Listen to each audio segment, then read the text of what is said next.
వసుదేవసుతం దేవం కంసచాణూరమర్దనం దేవకీ పరమానందం కృష్ణం వందే జగద్గురుం. జగదేక వీరుడైనటువంటి అర్జునుల వారి పాదపద్మాలకి, జగద్గురువైనటువంటి శ్రీకృష్ణ పరమాత్మ యొక్క పాదపద్మాలకి నమస్కారం చేస్తూ, మీ వంశంలో ఎవరికైనా పితృదోషాలు ఉన్నాయా? మీరు ఎవరికైనా జాతకం చూపిస్తే పితృదోషాలు ఉన్నాయని మీకు ఎవరైనా చెప్పారా? మీ ఇంట్లో ఎవరైనా పెద్దవాళ్ళు, పిల్లలు మాయమైపోయారా? ఎక్కడికన్నా పారిపోయారా?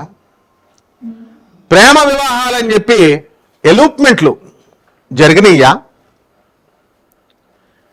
జీవితంలో స్థిరత్వం లేదని చెప్పి కుమిలిపోతున్నారా? ఎన్ని పూజలు చేసినా, ఎన్ని వ్రతాలు చేసినా సంతానం కలగడం లేదని వాపోతున్నారా? భార్యాభర్తల మధ్య పెద్ద పెద్ద ఫంక్షన్ హాళ్ళు తీసి పెళ్లి చేసి, పెద్ద పెద్ద పార్టీలు ఇచ్చి పెళ్లి చేస్తే, ప్రీ వెడ్డింగ్లు, తర్వాత ప్రీ శోభనాలు, ఇలాంటివన్నీ కూడా చేసి హుందాగా బ్రహ్మాండంగా చేసేసాం మరి అనుకుంటే, మరి అటువంటి దంపతులు విడిపోతున్నారు అని ఎవరినన్నా మీ వంశంలో ఉన్నారా? వీటిలన్నిటికీ కారణం ఏంటో తెలుసా? పితృదోషం. అలాగే ఆర్థికంగా మేము డెవలప్ కావడం లేదండి. గురువుగారు, మేము ఎక్కడ వేసిన గొంగళ అక్కడే ఉందండి, మా ఎదురింటోడు పక్కింటోడు పైకి వెళ్ళిపోతున్నారండి, తెగ సంపాదించేస్తున్నారండి, మేము మాత్రం అలాగే ఉండిపోయామండి, ఏం చేసినా కలిసి రావడం లేదండి, అలాగే మాకు ఉద్యోగం రావడం లేదండి, ఉద్యోగం వచ్చిన తర్వాత అప్పుల బాధల్లో ఉండిపోయామండి, అప్పులు తీరడం లేదండి, ఎంత తీర్చినా మొత్తం జీతం ఖర్చు అయిపోతుందండి. ఇలాంటి అన్ని సమస్యలకి పరిష్కారం పితృదోషం. ఈ పితృదోషాలు అనేవి ఎలా వస్తాయో మనకు తెలుసా? మీ బంధువుల్లో ఎవరైనా, మీ పూర్వీకులు ఎవరైనా యాక్సిడెంటుల్లో మరణించారు అనుకుందాం, అసలు శవమే దొరకలేదు, మరి వారికి కర్మలు ఎలా చేస్తారండి? అంత్యక్రియలు ఎలా చేస్తారు మీరు? కరోనా వచ్చింది 2020లో, పటపటా రాలిపోయారు జనమంతా, భార్యలనే భర్త శవాల దగ్గరికి వెళ్ళనివ్వలేదు, కొడుకు పిండం పెట్టడానికి శ్మశానానికి వెళ్ళడానికి గజగజలా వణికిపోయాడు, పంతుల్లో చక్కగా ఆఫ్రాన్లు వేసుకొని మాస్కులు వేసుకొని ఒక్కొక్క పంతులు 2 కోట్లు డేర్ అండ్ డాషింగ్ హీరోస్ అన్నమాట పంతుళ్ళు. మరి ఆ టైంలో ప్యాకేజ్ చనిపోయిన దగ్గర నుంచి మొత్తం భోజనాల వరకు 11 రోజులు 12 రోజుల ప్యాకేజ్ 5 లక్షలు 10 లక్షలు. మరి వీళ్ళ ప్యాకేజీలు చూసి భయపడిపోయి మీ దేవతలకు మీరు పిండాలు పెట్టడం మానేశారా? అవును, నిజమే. సెన్సస్ మనం తీస్తే, సర్వే మనం చేస్తే, పిల్లలంతా కూడా సగం మందికి పిండాలు ఎందుకు పెట్టట్లేదో తెలుసా? కేవలం పంతులు గారులే. కొంతమంది మిగతా 50% పిసనార్ధనాల వల్ల పిల్లలు పెట్టకపోతే, అరే మేము లండన్లో సంపాదిస్తున్నాం, అమెరికాలో సంపాదిస్తున్నాం, ఇంకా చచ్చిపోయిన తర్వాత ఏంటి అని చెప్పేసి 10,000 రూపాయలు పంతులకి ఇవ్వడానికి గజగజ వణుకుపోతారు. సాఫ్ట్వేర్ ఇంజనీర్లు, డాక్టర్లు, బాగా సంపాదించిన వాళ్ళు. ఎందుకు ఇంకా శవం అంతా అయిపోయిన తర్వాత వృధాగా ఖర్చు పెట్టడం అని, ఏదో నామమాత్రంగా జరగాలి కాబట్టి ఏదో చేసేస్తున్నారు. మరి మిగతా 50% వాళ్ళకు మనసు ఉంది, వాళ్ళు ఏ ఉద్యోగాల్లో చేసినా, చిరు ఉద్యోగాల నుంచి సాఫ్ట్వేర్ ఉద్యోగాల దాకా ఏ ఉద్యోగాలు చేసినా వీళ్ళు కూడా పెట్టట్లేదు పిండాలు. దీనికి కారణం ఏమిటో తెలుసా? కేవలం పంతుళ్ళు, అపరకర్మలు చేసే పంతుళ్ళు, కొంతమంది స్వార్థపరుల వల్ల. ప్యాకేజీలు కావాలా మీకు? ప్యాకేజీలు చనిపోయిన తర్వాత 2 లక్షల నుంచి 10 లక్షల ప్యాకేజీలు కావాలా మీకు? ప్రేతాత్మలను భయపెడతారు జనాల్ని. మరి పితృదేవతలంతా కూడా శాపాలు, తాపాలు, పదాలు మాత్రం బాగా నేర్చుకున్నారు. తాపాలు, శాపాలు మారిపోతాయి. ప్రేతరూపాలు, పితృరూపాలు, పితృదేవతల రూపాలుగా మారిపోతాయని చెప్తారు. మరి తెలీదా మీకు? ముందు మీరు మీ పితృదేవతలకు చేస్తున్నారా 5 లక్షల ప్యాకేజీతో? సర్వే చేద్దామా? ఎందుకయ్యా వీరబ్రహ్మేంద్ర స్వామి వారు చెప్పారు, ఏమండి పండితులారా ఏమంటారు, మీరేమంటారు. ఎందుకు కట్టుకుపోతారా ప్యాకేజీలతో? 2 కోట్లు సంపాదించిన పంతులు, నాకు తెలిసిన పంతులు, అపరకర్మ పంతులు, హార్ట్ అటాక్ వచ్చేసింది. అసలు దేవతలే లేరు, దేవుళ్ళ గురించి చెప్పనటువంటి వాడు గురువే కాదు, డబ్బుల గురించి చెప్పనటువంటి వాడు గురువే కాదు. ఓన్లీ డబ్బు గురించి చెప్పేవాడే గురువు అని చెప్పినవాడు చాలామంది అనంతలోకానికి వెళ్ళిపోయారు. మీరు చేయాల్సినటువంటి క్రియ చేయండి. ఇంకో బ్యాచ్ ఉంది, పంతుల బ్యాచ్, గోకర్ణంలోనే చేయాలా. ఇంకో బ్యాచ్ ఉంది, కన్నడ పంతులే చేయాలా. ఎవరు చెప్పారా మీకు శాస్త్రం? కన్నడ పంతుల చేత చేయాలని ఎవరు చెప్పారు మీకు? గోకర్ణ క్షేత్రంలో స్థాన పురాణాలు ఉంటాయి. ఎందుకు ఇన్కార్పొరేట్ చేస్తారు మీరు ఇవన్నీ? క్షేత్ర మహిమ ఉంటుంది. అయితే గోకర్ణంలో ఉన్న పంతులు మీరంతా తీసుకెళ్లి ప్యాకేజీలు, కమిషన్లు మాట్లాడుకొని అక్కడే చేయాలా? చేస్తే మీకు వాళ్ళకి ఒక 80,000 రూపాయలు నేను చూశాను గోకర్ణంలో. 80,000 రూపాయలు తక్కువ కాకుండా, 1,00,000 రూపాయలు తక్కువ కాకుండా ప్రతి మనిషికి వాళ్ళు ప్యాకేజీలతో చేస్తున్నారు. సిగ్గులేదు మీకు జనం చేయించుకునే జనానికి కూడా? పైపెచ్చి మోక్షనారాయణ బలి పూజ, నారాయణ బలి పూజ అని మీరు చెప్తారు.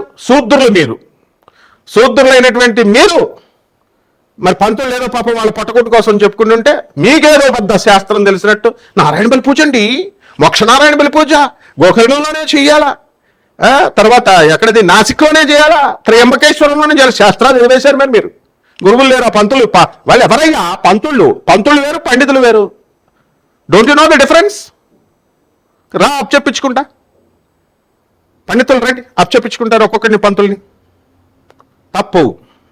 వచ్చినటువంటి క్రియ కోసం ఎవరైతే వాళ్ళ నాన్నల మీద ప్రేమతో, వాళ్ళ తండ్రుల మీద, వాళ్ళ తాతల మీద ప్రేమతో వస్తే రీజనబుల్గా చేయండి, తీసుకోండి, మీ ఉపాధి కోసం తీసుకోండి.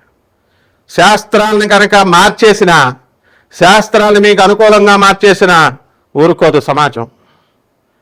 జనం అంతా కూడా అలాగే తయారయ్యారు, పిసనారులు అయిపోయారు. అనాథ పిల్లలకు పెట్టరు, ఈ యొక్క సాధువులకు పెట్టరు, వికలాంగులకు పెట్టరు, పేదవారికి పెట్టరు. కపట బ్రాహ్మణ, కపట జ్యోతిష్కుల, కపట మంత్రగాళ్ళు వచ్చి జరిపిస్తే మాత్రం లక్షల రూపాయలు ఇస్తారు. పితృదేవత పితృలోకాలకు వెళ్ళడం కాదు మీ యొక్క పూర్వీకులు. అనాథలకు పెట్టిన వాళ్ళు మీరు ఏం చేస్తారు? డబ్బులు తీసుకెళ్ళి మీరు కట్టకడికి వెళ్తారు. రేపు మీకు మీ శరీరానికి మీకు పిండాలు పెట్టేవాళ్ళు ఉండరు నాయన. కఠినంగా చెప్పేవాడే నిజమైన గురువు. స్మూత్గా మెత్తగా నేను చెప్పగలను. మీ శ్రేయస్సు కోరేవాడిని కాబట్టి గట్టిగా చెప్తున్నాను. ఇవన్నీ కూడా ప్రేత కర్మలు, ప్రేత ఆత్మలు, ఇవన్నీ కూడా కర్మలు, ఇవన్నీ చేసుకోవాలి. శాస్త్రం చేసుకోమనే చెప్తోంది. అయితే డబ్బులు దొబ్బమని చెప్తుంది ఆ శాస్త్రం? 10 లక్షలు తీసుకోమని చెప్తుంది ఆ శాస్త్రం? గోకర్ణంలో చెప్పమని ఏ శాస్త్రం చెప్తుంది? పురాణాల గురించి చెప్పొద్దు నాకు. రీసెర్చ్ పేరుతో బోల్డ్ మంది చెప్తారు. రీసెర్చ్ మేము చేసామని. తాళప్రత గ్రంథాలు ఉంటాయి మా దగ్గర. ఆర్కియాలజికల్ డిపార్ట్మెంట్కి ఆన్ అఫీషియల్ డ్యూటీ వెళ్తాం మేము. ఏది ఇన్కార్పొరేటెడో, ఏది ఒరిజినల్లో, ఏది ఇన్కార్పొరేటెడ్ మా మధ్యలో కుదించారో తెలుసు నాకు. నేను ఒక ప్రొఫెసర్ని. ప్రజలంతా కూడా జాగ్రత్తగా ఈ యొక్క కర్మల్ని, పితృకర్మలు చేయాలి, పితృదేవతల రుణాలు తీర్చుకోవాలి. కేవలం పిండాలు పెడితేనే కాదు, కేవలం పేద ప్రజలకు మీరు చేస్తేనే పోతుంది పితృలోకాల నుంచి. అలాగే కేవలం అనాథ పిల్లలకి దానం చేసినంత మాత్రాన మీ ప్రేతాత్మలు, మీ పూర్వీకుల ప్రేతాత్మలు పితృలోకానికి వెళతాయి. సాధువులకి, అనాథ పిల్లలకి, వికలాంగులకి, అవసరాల్లో ఉన్న వాళ్ళకి సేవ చేస్తే మాత్రమే వెళ్తాయి పిండాలు. అంతేకాని పిండాలు గోధుమ పిండి పిసికేసి, బియ్యం పిండి పిసికేసి పంతులకు 2 లక్షలు 5 లక్షలు ఇచ్చేసి మంత్రాలు నమస్తే అస్తు భగవన్ విశ్వేశ్వరాయ మహాదేవాయ త్రియంబకాయ త్రిపురాగ్నికాలాయ కాలాగ్రరుద్రాయ నీలకంఠాయ మృత్యుంజయాయ సర్వేశ్వరాయ సదాశివాయ శ్రీమన్మహాదేవాయ నమః వెళ్ళిపోద్ది అనుకున్నారా? బీ కేర్ఫుల్, జాగ్రత్తగా చేయండి. అనాథలు వచ్చి అడిగినప్పుడు మీరు అసహించుకుంటారా? పేదవారు వచ్చి అడిగినప్పుడు మీరు విసుక్కుంటారా? మట్టి మసైపోతారనమాట. సాధువులు అడిగినప్పుడు మీరు విసుక్కుంటారా? పేదవారి అనాథలు. Be careful. ఎన్ని పితృకర్మలు చేసినా సరే మీకు సంతానము కలగదు, పైకి రారు. ఆ తర్వాత అనాథ సేవలు చేయనప్పుడు మీరు ఎందుకయ్యా? వాళ్ళు శాస్త్రాలు వక్రించి చెప్తారు. వాళ్ళు పిండాలు పెట్టేస్తే అని. క్రైస్తవులకు ఎలా వస్తుంది? పిండం పెడుతున్నారా క్రైస్తవులు? ముస్లిమ్స్ పిండాలు పెడుతున్నారా? అంటే హిందూ ధర్మశాస్త్రంలో మాత్రం గోకర్ణంలో వాళ్ళు చేస్తేనే వద్దా? యాక్సిడెంట్ చేస్తే ముస్లిం డాక్టర్ చేయడా? క్రిస్టియన్ డాక్టర్ చేయడా? సో కాస్త విజ్ఞప్తితో ఆలోచించండి. శంకరాచార్యులు వారు చెప్పారా? రామానుజాచార్యులు వారు చెప్పారా అనాథలకు చేయొద్దు, సాధువులకు చేయొద్దు, గోకర్ణంలో చేయండి అని చెప్పాడా శంకరాచార్యులు వారు? కాబట్టి ఇవన్నీ కూడా కపట బ్రహ్మల, కపట జ్యోతిష్కుల, కపట మంత్రగాల మాయాజాలం. మందమతులు శూద్రులు వాళ్ళ వెనకాలే వెళ్ళి బ్రహ్మలు చెప్పిందే నేను వింటా, బ్రహ్మలు చెప్పిందే వింటా, బ్రహ్మలు చెప్పిందే వింటా. విను, ఎవరొద్దన్నారు? పితృదేవతల పేరెత్తొద్దు, మళ్ళీ పితృదోషాల పేరెత్తొద్దు. మీకు గురువులు వద్దప్పుడు. మా బాబాయ్ గారు గణపతి శాస్త్రి గారు, సాబర్లకోట గణపతి శాస్త్రి గారు ఎందుకమ్మా ఎన్టీ రామారావు వచ్చేలా చేతులు కట్టుకునేవాడు మా ముందు. మరి ఎందుకు ఈ పితృదోషాల నుంచి ఏ విధంగా తప్పించుకోవాలి? గురువు ఆశీస్సులు ఉంటేనే, జగద్గురువుల ఆశీస్సులు ఉంటేనే పితృదోషాల నుంచి మీ పూర్వీకులు ట్రాన్స్ఫర్మ్ అవుతారు. నేను చెప్పిన డైలాగులు చెప్పేస్తున్నారు ప్రతి ఒక్కడు. Law of conservation of energy, sound waves, sound vibes, positive vibes, negative vibes మా తెలీదా? కాబట్టి ఈ యొక్క పితృదోషాల నుంచి ఎలా తప్పించుకోవాలా, ప్రేతశాపాన్ని, తాపశక్తిని, ప్రేతాత్మలుగా ఉన్నటువంటి వాళ్ళని పితృదేవతలుగా ఎలా మార్చాలి, వాటి యొక్క ప్రభావాలు ఈ 2025వ సంవత్సరంలో మనకి ద్వాదశ రాశుల వారికి మనం ఒక సంవత్సరం గురించి చెప్పుకుంటే చాలే. అది ఎలా ఉంటాయి ద్వాదశ రాశుల వారికి విడివిడిగా మనం చెప్పుకుందాం. కర్కాటక రాశి, ఈ కర్కాటక రాశి వారికి మనకి అష్టమ రాహు జరుగుతున్నాడు, ధనస్థానంలోకి కేతు వస్తున్నాడు. ఇక కర్కాటక రాశి వాళ్ళకి ఈ యొక్క పితృదోషం అనేటటువంటిది భారీగా ఎంతమందికి ఉంది అనేది ఇక్కడ ఈ గ్రహస్థితి రీత్యా ఇక్కడే మనం కొంత చెప్పేయచ్చు, గోచార రీత్యా. అండ్ వ్యక్తిగత జాతకాలను బట్టి మనం మిగతాది అసెస్ చేయాల్సిన పరిస్థితి ఉంటుంది. సో నాసా రిపోర్ట్స్ని బట్టి మనం ఈ యొక్క డిఫరెంట్ ఆస్పెక్ట్స్ ఆఫ్ డిఫరెంట్ పారామీటర్స్లో మోడర్న్ సైన్స్లో ఉన్నటువంటి వాటిని బట్టి మనం క్యాల్కులేట్ చేసి చెప్పాలి మనము ఇవన్నీ కూడా. సో ఈ కర్కాటక రాశి వారి పరీక్షల్లో 1కి 2 సార్లు ఫెయిల్ అవుతున్న విద్యార్థులు మరి ఏదైనా సరే సక్సెస్ రావడం లేదు అని అంటే మనం కేవలము ఈ పితృదోషాలే కారణం. కాబట్టి పిండాలే ప్రధానంగా చేయాలి అని అనుకోవద్దు. చక్కగా మీరు మీ ఇంట్లో మీకు ఒక్క రూపాయి కూడా ఖర్చు అక్కర్లేకుండా మీ పితృదోషాల నుంచి మీరు బయటపడచ్చు. అందుకోసం మీరు గురువుని ఆశ్రయించాల్సినటువంటి అవసరం ఉంటుంది. ఇప్పుడు బ్రాహ్మడితో ఏముండదండి. బ్రహ్మజ్ఞానంతో బ్రాహ్మణ ఊరికనే బ్రాహ్మడు ఏంటంటే బ్రహ్మజ్ఞానం నేర్చుకోవాలి, శూద్రులు బ్రహ్మజ్ఞానంలో అవ్వాలి, బ్రాహ్మణులుగా పుట్టినటువంటి వాళ్ళు కాస్త మడికట్టు అవన్నీ ఆచార వ్యవహారాలు ముందుకు తీసుకెళ్తూ చదువుకోవాలా, పొట్ట వృత్తి కోసం వృత్తి చేసుకోవాలా. కానీ ఈ యొక్క పితృదోషాలను తీసేది కేవలం గురువు మాత్రమే, జగద్గురువు అయినటువంటి ఆది శంకరాచార్యుడు మాత్రమే. ఆయన ఎక్కడైనా పిండాలు పెట్టాలి ఇలా అని మనకు చెప్పలేదు. సో మనం చేయాల్సింది ఏంటంటే కేవలం అదే పెట్టాలి. అనాథ పిల్లలకి సేవ చేయొద్దు, సాధువులకి సేవ చేయొద్దు, పేదవాళ్ళకి సేవ చేయొద్దు, ఇట్లాంటివన్నీ కూడా ఎక్కడ చెప్పలేదు. చాలామంది ప్రబుద్ధులు ఇప్పుడు ఉన్నటువంటి వీడియోల్లో నేను అబ్జర్వ్ చేశాను. మీ పితృదోషాలు పోతే ఎన్ని దాన ధర్మాలు చేసినా పోదు, కేవలం పిండాలు పెట్టండి, గోధుమ పిండి, దానికి 5 లక్షల బిల్లు, అప్పుడే పోద్దని చెప్తున్నారు కొంతమంది ప్రబుద్ధులు. అటువంటి వాళ్ళని ఊరుకోం. కాబట్టి జాగ్రత్తగా మీరు మీ వ్యక్తిగత జాతకాలని చక్కగా, కేవలం నా నెంబర్ డిస్ప్లే ఎందుకు చేస్తున్నాము అంటే మీకు హెల్ప్ చేయడానికి, నాన్ కమర్షియల్ ఆస్పెక్ట్తో మేము చేస్తున్నాం. ఇది మా చైర్మన్ అయినటువంటి దత్తాత్రేయుడు, పార్థు, దీపు, మౌర్య, ఇలా ఒక టీం ఉంది. ఒక స్ట్రింగ్ వినోద్ టీం ఎలాగో అంత పవర్ఫుల్ టీమ్. ఏదో ప్రజలకి సేవ చేయాలా అనేటటువంటి ఉద్దేశంతో మరి జాగ్రత్తగా దాన్ని వినియోగించుకోవాలి. అంతేగాని ఆ నెంబర్ డిస్ప్లే చేసేది ఎందుకండి? మీరు ఏమంటే గురుగారు మాకు పితృదోషాలు ఉన్నాయా, ఉంటే చెప్పండి, దానికి పోతే ఎలా మార్గాలు పోతాయి. దానికి చక్కగా నాన్ కమర్షియల్ ఆస్పెక్ట్ వెళ్ళినప్పుడు మీకు ఏంటి అభ్యంతరం? ఫోన్ కొట్టేయకూడదు. ఫోన్ ఎన్నెన్ని ఫోన్లను ఎత్తుతాం మేము?